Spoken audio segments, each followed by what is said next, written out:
I'm here with Alice in Chains. My God, how are you guys? Okay. Not too tired. It's a little early today for rock, but we're here nonetheless. Yep. Yeah. You guys are playing pretty early. How do you feel about that, Sean? In Belgium, the slot we're playing is actually the best slot. That's what we were told. That the brunch slot is always, just in this country, for some reason. It's like if Prince was playing this festival, he would play this slot because it's the best one. Who told you that? Somebody that I guess is like appearing that they lied to us because you're kind of laughing about it. So Well, maybe you want to get them before they get too worn out. Yeah, we like to get them early before they're too worn out from the other rock and roll bands. Yeah, there's a real like grunge revival, isn't there? There's all these things coming back together. You got Soundgarden coming back together soon. You've got Stone Temple Pilots that are back together. When you're on the road, do you meet like the old friends often, or? Yeah, well, being on the road, actually, you probably see your friends in other bands more than you ever would when you're not touring. So we get to see Pearl Jam today. We played with the Vultures last night. They're here today too as well, and actually we did a couple of shows with SDP this year too. So it's been fun. It's kind of nice to see all your old buddies playing their music, and that's just what we're doing too. Still don't have to have a straight job. It's nice.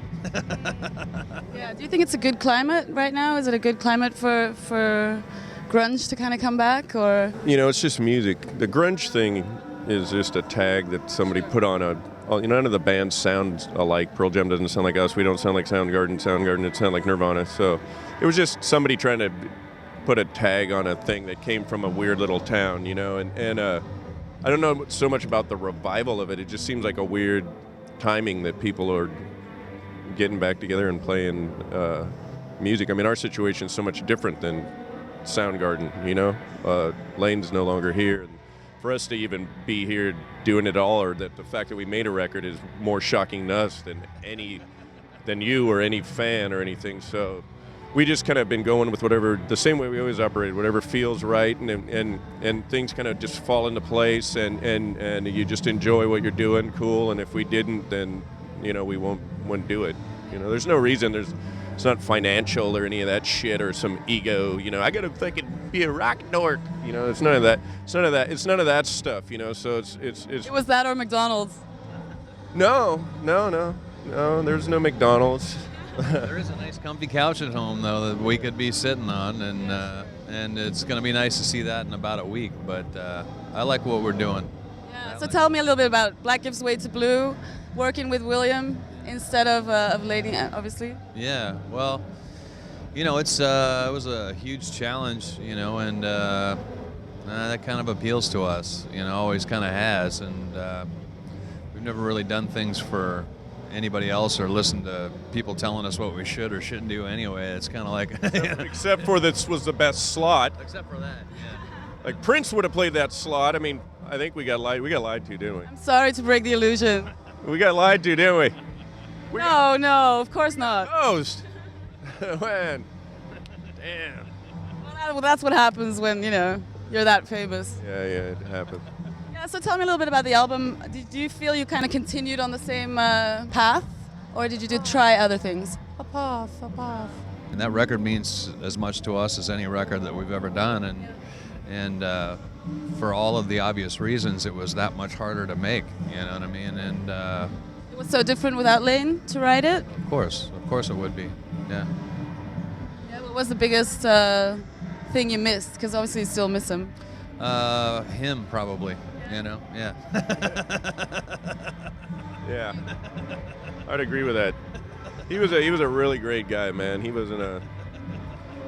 I'd never saw him be like or do any of those kind of like cliche rock star shit. He was totally a really great, humble, super talented, funny, sweet guy, and I just miss him. Doing music and stuff. You're lucky if you even get a couple years where people give a shit about your band. We're really fortunate. I feel really bad for bands trying to start out nowadays because I don't know how long you could really have a career because people don't support it. You can't afford to do anything, and you can't afford to make music, and you can't afford to tour. then nobody can, you're not going to have a long career, and people's attention spans are so much faster. I mean, you play shows and people, will come to your concert and you'll have, 8,000 people all at the concert while you're playing, holding a phone up, watching your concert through a 2-inch screen on a phone. It's like, as they're standing there, it's like, you're in the fucking room, put down the phone, but they're all like still looking at their gadget watching the show so they can. You know what I noticed though? I noticed that there's not as much as that of that over here though. Yeah. There's not, in the States it's far more. Yeah, everybody's people are here actually enjoying the experience, and yeah. instead of kind of detaching themselves to a little toy to have a bad recording of it later. Yeah. Anyway, I gotta round up. But you guys ready? Yeah, man. It's been it's nice to meet you and talk to you. The crowd looks great. It's a nice day. A lot of our friends are here. It's gonna be fun. Okay. Yeah. I gotta go put on my stage unitard and. The tube top today. I'm gonna wear a onesie, one piece, and I'm gonna try to play with leather bat wings. So it's gonna. I don't know. I don't know. I gotta eyeball the crowd a little bit more and get my look together for the show. But it's gonna be interesting. Whatever it is, it's gonna be pretty cool. He's been threatening with these wings, so I'm waiting for him to whip them out. Okay, I look forward to the wings. Go fly.